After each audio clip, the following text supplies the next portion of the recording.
अस्सलाम वालेकुम नाजरीन, आज का सच के साथ मैं आज बराह रास्त आपसे मुखातिब हूँ सुप्रीम कोर्ट ऑफ पाकिस्तान के बाहर से, जहां पर जस्टिस फाइज ईसा का बतौर चीफ जस्टिस पहला दिन है और पहले ही दिन उन्होंने एक फुल कोर्ट इजलास तलब किया। 15 जजेस यहाँ पर बैठे हुए समाअत कर रहे हैं प्रैक्टिस एंड प्रोसीजर बिल, जो कि मेरे साथ ही राइट साइड पे जो पार्लियामेंट की बिल्डिंग है वहां से पास हुआ था और सुप्रीम कोर्ट में आया था और अप्रैल में इसको इस पर स्टे कर दिया गया था। तो आज इसकी किस्मत का फैसला होना है कि इस बिल का क्या मुकद्दर होना है। लेकिन इस हवाले से आज बड़ी दिलचस्प नोक-झोंक हुई है वकला के दरमियान और जजेस के दरमियान। वो मैं आपको बताना चाहूंगा कि वो किस बात पर हुई, क्या पॉइंट्स डिस्कस हुए। तो जब समाअत शुरू हुई 11:30 बजे तो वो बराह रास्त नशर की जा रही थी। 4 कैमरे लगाए गए थे मेहमानों की गैलरी में और जो दलाल देने वाले वकील हैं उनके सामने भी एक कैमरा लगाया गया था। तो एक बड़ी दिलचस्प सिचुएशन थी कि पूरे पाकिस्तान में पहली दफा सुप्रीम कोर्ट की प्रोसीडिंग लाइव बराह रास्त टेलीकास्ट हो रही थी। तो उस दौरान समाअत के दौरान जो पहले वकील आए पटिशनर की तरफ से वो ख्वाजा तारिक रहीम थे, तो उन्होंने जो दलाइल दिए वो कोई इतने तसल्ली बख्श नहीं थे, जिसकी वजह से उनको बड़ी फेस करना पड़ा, गुस्से का सामना करना पड़ा। चीफ जस्टिस फाइज ईसा ने उनको कहा कि आप कोई भी ऐसा आईनी नुक्ता नहीं दे रहे कि मैं इस बिल को स्ट्राइक डाउन करूं, या बताएं कि कैसे ये बिल जो है 184(3) के तहत ये नहीं बनता सूमोटो का इख्तियार और उस पे ऊपर कदगन नहीं बनती। तो उनके दलाइल ये थे कि जी पार्लियामेंट ने अदलिया की आजादी को सल्ब किया है, ये कानून बना के प्रैक्टिस एंड प्रोसीजर बिल, और इसकी वजह से ये इनको कोई इख्तियार नहीं था कि सुप्रीम कोर्ट के इख्तियारात में मुदाखलत करे। चीफ जस्टिस को पावर होनी चाहिए। लेकिन उस दौरान जो जजेस थे ना, वो दो अलग अलग तरह से दलाइल दे रहे थे। जस्टिस अतर मिनल्लाह और जस्टिस मंसूर अली शाह कह रहे थे कि पार्लियामेंट को इख्तियार जरूर है। उन्होंने कहा, जस्टिस मंसूर अली शाह ने बड़ी दिलचस्प बात की, उन्होंने कहा कि क्या हम 17 अनइलेक्टेड लोग ज्यादा पावरफुल हैं कि हम पार्लियामेंट की कानून साजी को मुस्तरद कर दें और हम जो फैसला करें वो ठीक है, लेकिन जो अवाम की नुमाइंदा पार्लियामेंट करे वो गलत है। यही बात जस्टिस मंसूर अली शाह ने भी की और उन्होंने कहा कि इस बिल से तो हमारी आजादी और मजबूत हुई है, इससे कौन सी हमारी कदगन लगी है। सुप्रीम कोर्ट सिर्फ चीफ जस्टिस तो नहीं है, चीफ जस्टिस अगर खुद मुख्तार हो जाए तो पार्लियामेंट तो बालादस्त हो जाएगी सुप्रीम कोर्ट। और अगर 3-4 जजेस को इख्तियार सौंपा जाए कि जजेस की एक कमेटी हो और वो फैसला करे कि किस केस को लेना है, बेंच कैसे बनना है, तो ये इसमें क्या गलती है। इस कानून का एक नुकता यह भी था कि 14 दिन के अंदर इमरजेंसी केसेस की समाअत की जाए। इस पर चीफ जस्टिस ने कहा कि 14 दिन के अंदर समाअत में क्या बुराई है, क्या जस्टिस सुप्रीम कोर्ट का चीफ जस्टिस जो चाहे वो कर सकता है। उन्होंने कहा मुझे ऐसी पावर्स नहीं चाहिए। आपको बहुत फिक्र हो रही है कि मेरे पास ज्यादा पावर्स आ जाएं, तो मुझे कोई फिक्र नहीं है कि मेरे पास ज्यादा पावर आ जाए। मैं नहीं चाहता कि मेरे पास इतनी पावर्स हो कि मैं उनको मिस यूज करूं। मैं चाहता हूं कि मैं किसी एहतसाब का एक प्रोसेस का सामना कर सकूं। उन्होंने कहा कि मैं आइन का मानने वाला हूं, मैंने हलफ आइन और कानून की पासदारी का लिया है और उससे भी पहले एक अल्लाह की जात है जिसका मैं जवाबदेह हूं और अल्लाह की जात ने हमें अकाउंटेबल भी ठहराया और हमें कहा है कि शफाफियत से फैसले करने। तो उनका भी ये कहना था कि कानून में हमारे ऊपर कोई कदगन नहीं लगी। लेकिन जो जस्टिस मुनीब अख्तर थे और जस्टिस एजाजुल एहसन, वो मुसलसल वकला को दलाइल देते रहे, बल्कि बाकायदा जजेस आपस में भी नोक झोंक होती रही। लेकिन जाहिर है बहुत एक सिविलाइज वे में होती है बात।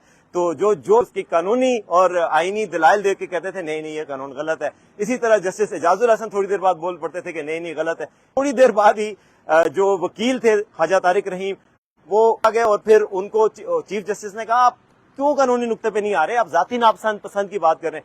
वो बार बार कहते थे कि मैं नहीं समझता कि पार्लियामेंट को इख्तियार है, मैं नहीं समझ। उन्होंने कहा आपकी समझ ना समझ की बात नहीं है, मैं चीफ जस्टिस हूं, मेरी समझ की भी बात नहीं है, यहाँ पे आइन की बात है। तो आप आइनी नुक्ता बताएं कि किस आइन के तहत ये गलत किया पार्लियामेंट ने, आइन के किस शिक को मुतासिर किया है। तो वो कोई नहीं बता सके और थोड़ी देर में ना नॉकआउट हो गए। वो नॉकआउट होकर फिर आराम से बैठ गए। कोर्ट में मौजूद सारे लोग बड़े ये देख रहे थे, हम सब जो वहां पर मौजूद थे। वहां पर रिपोर्टर की तादाद आज कम थी क्योंकि सारी प्रोसीडिंग लाइव हो रही थी, लेकिन जो लोग बैठे थे, जो वकला बैठे थे, वो इससे बड़ा महसूस हो रहे थे कि दलाइल किस तरह के हो रहे हैं। ज्यादा दलाइल आज जजों ने दिए, कम दलाइल वकला ने दिए। उसके बाद जब ख्वाजा तारिक रहीम नॉकआउट होकर बैठ गए तो इम्तियाज सिद्दीकी जो पटिशनर के वकील हैं वो खड़े हुए और उन्होंने दलाइल देना शुरू किए। लेकिन जो ही वो दलाइल देना शुरू करते तो एक साइड के जज की तरफ से कोई कमेंट्स आते थे मुअज़्ज़ज़ जज साहब की तरफ से, तो दूसरी साइड के मुअज़्ज़ज़ जज साहब की तरफ से दूसरे कमेंट आते थे। तो वो जस्टिस आयशा मलिक जो थी वो भी कानून के खिलाफ बात करी थी। रिमार्क्स उनके ऐसे थे कि जो कानून के हवाले से उनका कहना था कि ये जो कानून बनेगा तो इसके बाद जो है हम 15 रुकनी बेंच मिलकर फैसला कर लेंगे, तो अपील का हक कहाँ जाएगा, इस फोरम के बाद अपील कहां पे की जाएगी।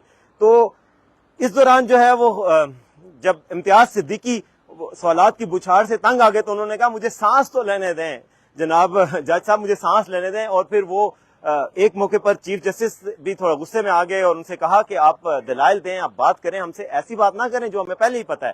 یہ عوام کے پیسے سے پروسیڈنگز ہو رہی ہیں, یہ کورٹ کی پروسیڈنگ مذاق نہیں ہے, آپ ایسے دلائل پہ سٹک کریں, آپ دلائل آئینی نکات کے ساتھ دیں, قانونی نکات کے ساتھ دیں. تو وہ بڑی ایک نوک جھوک کی, ایک دلچسپ, ایک ہاٹ قسم کی سچویشن تھی, اور اس میں کافی لوگوں کا یہ خیال تھا کہ کیا یہ لائیو جانا بھی چاہیے کہ نہیں جانا چاہیے. تو میں نے یہاں پہ سپریم کورٹ کے ایک رپورٹر مطیع اللہ جان ہے, ان سے پوچھا, وہ سینئر رپورٹر ہے, میں نے کہا یار یہ تو سپریم کورٹ کے ججز کی آپس کی جو اختلاف رائے ہے وہ بڑا کھل کے سامنے آ رہا ہے, تو کیا یہ ایک اچھا کام تھا کہ لائیو کیا جائے؟ تو ان کا کہنا تھا کہ یہ بہت اچھی بات ہے, یہ جو آپس کا اختلاف ہے یہ اختلاف رائے ہے, یہ اختلاف نہیں ہے, اور یہ ہونا چاہیے قانونی نکات پر, لوگوں کی ایجوکیشن ہوگی, کیونکہ لوگ یوز ٹو نہیں ہیں. لیکن بہرحال یہ یوز ٹو ہیں یا نہیں ہے, لیکن یہاں پر بڑی واضح طور پر ایک نظر آ رہا تھا, ایک ماحول بنا ہوا تھا, 15 ججز ہیں, سارے سوالات اپنے اپنے نکات کر رہے ہیں, ججز کا مائنڈ بھی تقریباً سامنے آ رہا تھا, اور بظاہر یہ لگ رہا تھا کہ زیادہ تر ججز جو ہے وہ اس قانون کے حق میں ہیں, اور وہ سمجھتے ہیں کہ قانون سازی جو ہے وہ پارلیمنٹ کا کام ہے. جسٹس منیب اختر کا کہنا تھا کہ یہ جو قانون ہے یہ ٹرائیکاٹمی آف پاور جو ہوتی ہے, ایک اقتدار کی تکون ہوتی ہے, اس کے خلاف ہے. ایک تکون میں یہ ہے کہ ایک پارلیمنٹ ہوتی ہے, ایک سپریم کورٹ ہوتی ہے, ایک پرائم منسٹر, ایک ایگزیکٹو ہوتا ہے. تو ان کا کہنا تھا کہ سب کے اپنے اپنے اختیارات ہیں, لیکن پارلیمنٹ نے اس دفعہ اختیارات سے تجاوز کر کے سپریم کورٹ کے اختیارات میں مداخلت کی ہے. جبکہ جسٹس اطہر من اللہ کا کہنا تھا کہ ایسی کوئی بات نہیں ہے, سپریم کورٹ کے 17 ججز ان الیکٹڈ یہ کیسے فیصلہ کر سکتے ہیں عوام کی تقدیر کا, جبکہ عوام کے اصل نمائندے تو ایوان میں بیٹھے ہوتے ہیں, پارلیمنٹ میں بیٹھے ہوتے ہیں. تو ایک ایسی دلچسپ ڈبیٹ تھی جو کہ پورے پاکستان نے آج سنی, پورے پاکستان نے دیکھا, ججز کے خیالات کو دیکھا, ججز کے درمیان اختلاف رائے کو دیکھا, ججز کی اپنی اپنی رائے کو دیکھا. اور دلچسپ بات تھی, آج ایک بدلی ہوئی سپریم کورٹ لگ رہی ہے. صبح 9 بجے سپریم کورٹ کے چیف جسٹس قاضی فائز عیسیٰ آج آئے ہیں یہاں پر, اور ان کا بڑا پرتپاک استقبال کیا گیا, انہیں گلدستہ پیش کیا گیا. سپریم کورٹ کے تمام جو سٹاف تھا وہ انہوں نے تالیاں بجا کر ان کو داد دی اور ان کو ویلکم کیا. تو جسٹس فائز عیسیٰ سامنے آئے اور انہوں نے پھر تھوڑا سا خطاب بھی کیا, اور انہوں نے کہا کہ یہاں پہ جو سائلین آتے ہیں وہ آپ کے پاس مسائل لے کر آتے ہیں, تو ان کے ساتھ ایسا ٹریٹ کریں کہ وہ آپ کے مہمان ہیں اور آپ ان کے میزبان ہیں. تو یہ ایک اچھی روایت انہوں نے رکھی کہ انہوں نے کہا کہ جو لٹیگنٹس آ رہے ہیں, جو سائلین آ رہے ہیں, تو ان کے ساتھ اچھا سلوک کیا جائے, کیونکہ ظاہر ہے وہ اپنے مسائل لے کر اس فورم پہ آئے ہیں اور ان مسائل کو قانون اور آئین کی روشنی میں حل کروانا چاہتے ہیں.